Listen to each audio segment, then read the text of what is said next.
Para sa ating mga balita, Trump, dadalhin ang impyerno sa Gaza. Bansang Syria, magiging battleground na nga ba ng World War III? Pero bago natin umpisahan ang ating mga balita, mangyari po lamang na i-like ang video ito para sa patuloy na paghahatid natin ng ating mga updates mula sa loob at labas ng bansa. Malaking tulong po ang inyong like para sa aming mga content creator. Maraming salamat po mga kababayan.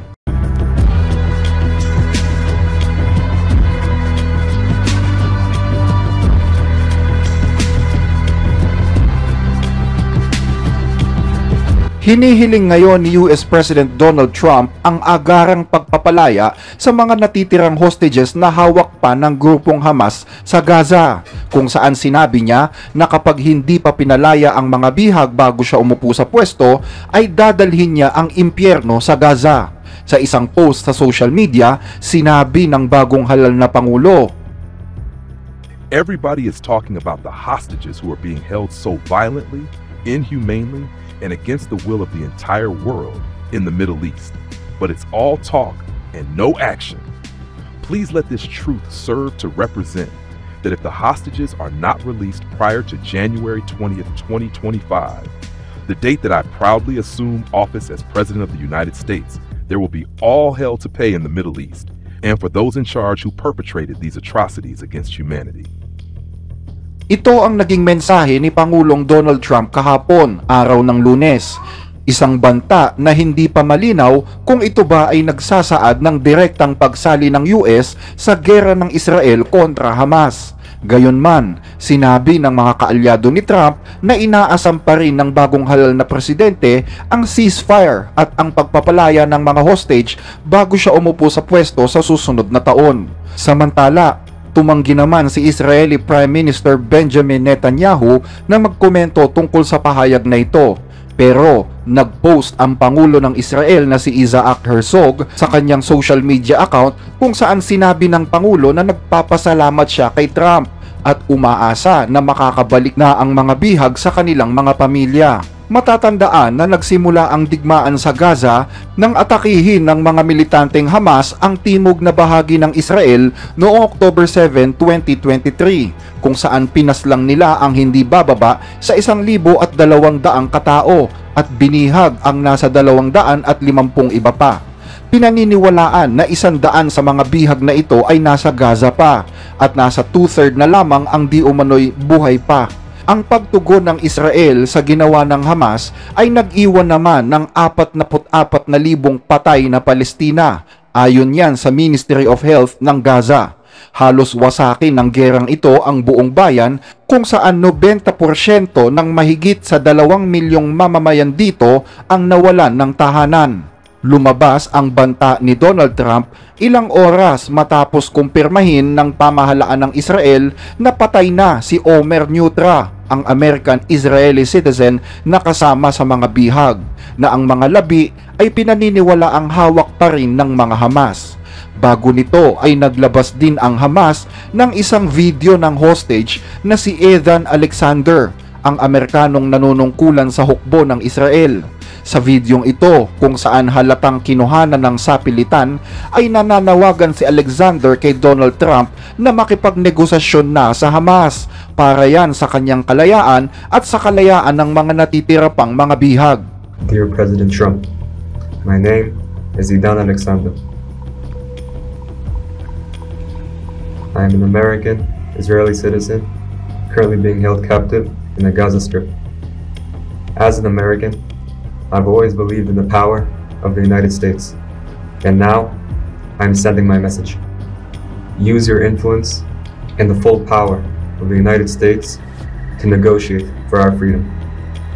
Every day here feels like an eternity, and the pain from inside grows.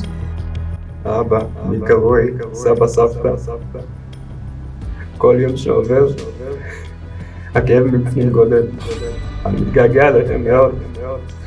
כל יום, אני מתפלל שאני לא אתכם שוב בקרוב.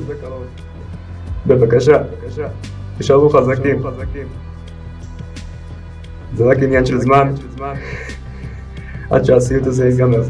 Samantala, Patuloy pa rin ang administrasyong Biden sa pagganap ng mga huling hakbang nito upang maibalik na ang negosasyon sa pagitan ng Israel at Hamas matapos makamit ang pansamantalang tigil putukan sa pagitan ng Israel at Hezbollah sa Lebanon. Gayunpaman, sinabi ng administrasyon na wala pang senyales mula sa Hamas na nais na nitong bumalik sa negosasyon. Sa ibang balita, bansang Syria, magiging battleground nga ba ng World War III? Nag-aalab na naman ngayon ang kaguluhan sa gitnang silangan. Ngunit sa pagkakataong ito ay sa bansang Syria naman, kung saan nagpapatuloy ngayon ang isa ng dating labanan. Ang videong ito ay naganap noong araw ng Linggo kung saan isang bomba ang sumabog sa mataong lungsod ng Aleppo sa Syria. Ang Aleppo ang isa sa pinakamalaking lungsod sa bansang ito. Bagaman sinasabing sinakop ng mga rebelde ang lugar na ito, mayroon pa ring malalaking bahagi ng lungsod na hindi pa bumabagsak sa kanilang kamay. Kabilang na ang mismong sentro ng lungsod ng Aleppo. Ayon din sa ulat, isinara na ang airport sa Aleppo dahil sinasabing nasa kamay na ito ng mga rebelde. Nagsimula ang kaguluhan noong Miyerkules at sa loob lamang ng ilang araw, tuluyan na ngang nawala sa kamay ng pamahalaan ang kontrol sa lungsod na ito. Maging ang estatwa ng kapatid ni Pangulong Assad ng Syria ay hindi pinalampas ng mga rebelde. Nagsimula ang digmaang sibil sa Syria noong 2011 sa panahon na kung tawagin ay Arab Spring, kung saan nais ng mga nagproprotesta na ibagsak ang pamahalaan ni Bashar al-Assad, hanggang sa ang nasabing protesta ay humantong na nga sa isang mas malawak na digmaan. Pumasok din sa eksena ang mga tropang militar ng ibang bansa habang nakakita naman ng pagkakataon ang mga terorista na samantalahin ang panahong ito. To the rescue naman kay Assad ang malalakas na kaalyado niya gaya ng Russia at Iran. Pero ngayong nasasangkot ang mga kaalyadong ito sa kanilang mga pansariling gera, ang Iran laban sa Israel at ang Russia laban sa Ukraine, tila naiwang nag-iisa si Assad sa kamay ng kanyang mga kalaban sa Syria. Ito ang sinasamantala ngayon ng mga rebelde upang maghasik ng kaguluhan sa bansa, kung saan sinakop ng mga rebelding ito ang malalaking teritoryo sa bansa kabilang na ang probinsya ng Hamama. Matapos masakop ang lugar na ito, sinasabing ang susunod na target daw ng mga rebelde ay ang lungsod mismo ng Damasco na kabisera ng bansang Syria. Ang tanong ngayon, may kakayahan ba si Assad na depensahan ang lungsod? Gayong napapabalita na tila walang laban ang kanyang mga sundalo sa mga rebelding ito. الله أكبر الله أكبر هاي الدبابات هاي الباصات الله أكبر الله أكبر الله أكبر هاي الدبابات هاي دبابة ثانية غاد الله أكبر الله أكبر هاي دبابة. Ano nga ba ang nangyayari sa lugar na ito? Sino ang tunay na nasa likod ng mga opensibang ito? Matapos ang serye ng mga kaguluhan sa Syria, ang bansang ito ay naging balwarte umano ng iba't ibang mga grupo na naglalaban-laban para sa kapangyarihan. Hindi kontrol ni Assad ang buong bansa. Sa katunayan ay 60% lamang ang hawak ng kanyang pamahalaan. Ang silangang bahagi ay hawak ng mga Kurds. Ang norte tulad ng Idlib ay hawak naman ng iba pang mga rebelding grupo. Sa kabila ng pagsusumikap ni Assad na gamitin ang kanyang buong puwersa, hindi pa rin siya nagtagumpay na ibalik ang kontrol sa kanyang nasasakupan. Pero sino nga ba ang nasa likod nito?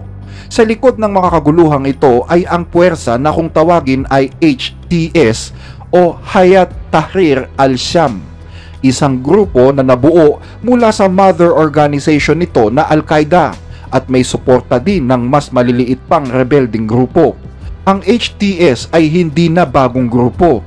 Ito ay naghahasik na ng kaguluhan sa Syria mula pa noong 2016 hanggang sa masakop at pagharian nila ang lungsod ng Idlib sa northern Syria.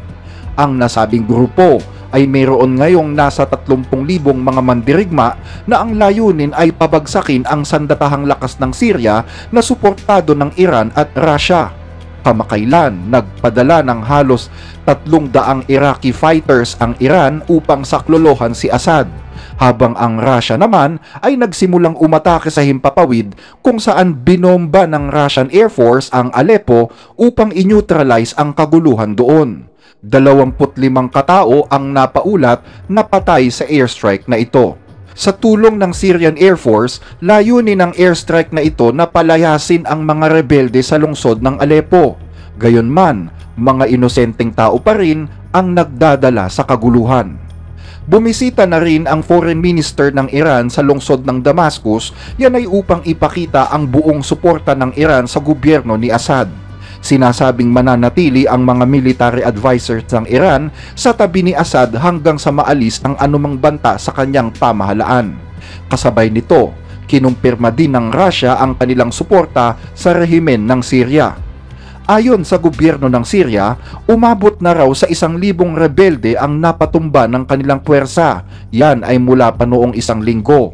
Pero ayon din sa mga ulat, lalo lamang umanong nahahayag ang kahinaan ng gobyerno ni Assad dahil nawala sa kanilang mga kamay ang importanteng lungsod ng Aleppo.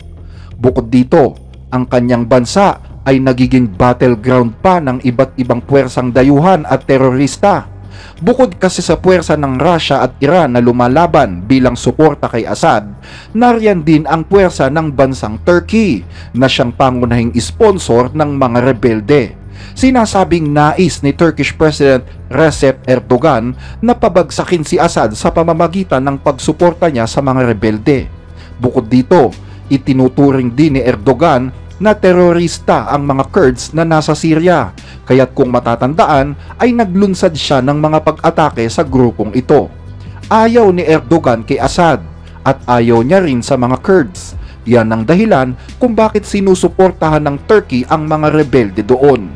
Mga rebelde na ginegera naman ngayon ng puwersa ng Russia at Iran. Naniniwala ang Russia na ang lahat ng kaguluhan sa Syria ay pinlano ng Ukraine, US at Israel at Turkey.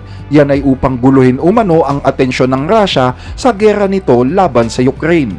Bilang suporta sa Russia, nirecruit ng Iran ang Hezbollah at ang mga Shiites sa Iraq para lumaban sa Syria. Bukod sa mga rebelding suportado ng Turkey at mga sundalong Ruso, mga Hezbollah at mga Shiites sa Iraq, nariyan din ang puwersang Amerikano na nakikipaglaban sa mga extremist groups doon. Nariyan din ang puwersa ng Israel na nagsasagawa ng mga airstrike sa paniniwala na dito ini-smuggle ang mga armas na ginagamit ng Hezbollah at Iran laban sa kanila. Dagdag pa rito, posible din anya na bumangon ang grupong ISIS. Matatandaan kasi na simula ng magkagulo sa Syria, sinamantala ng ISIS ang pagkakataon upang palakasin ang kanilang otoridad kung saan nagtatag sila ng caliphate o gobyernong Muslim sa Syria at Iraq. Kinontrol ng caliphate na ito ang 1/4 ng teritoryo ng Syria at ginawa nila itong isang kaharian ng terorismo. Ngayong nalalagay na naman sa alanganin ang pamumuno ni Assad, naniniwala ang ilang mga eksperto na posibleng samantalahin na naman ito ng ISIS tulad ng ginawa nila noong una. Dahil sa mga kaguluhang ito, ang Syria ang itinuturing ngayon na may pinakamalaking crisis ng refugee sa buong mundo, kung saan umabot sa nasa 14 na milyong tao ang nawala ng tirahan mula pa noong 2011. Hanggang dito ang ating mga balita. Maraming salamat po sa inyong panonood.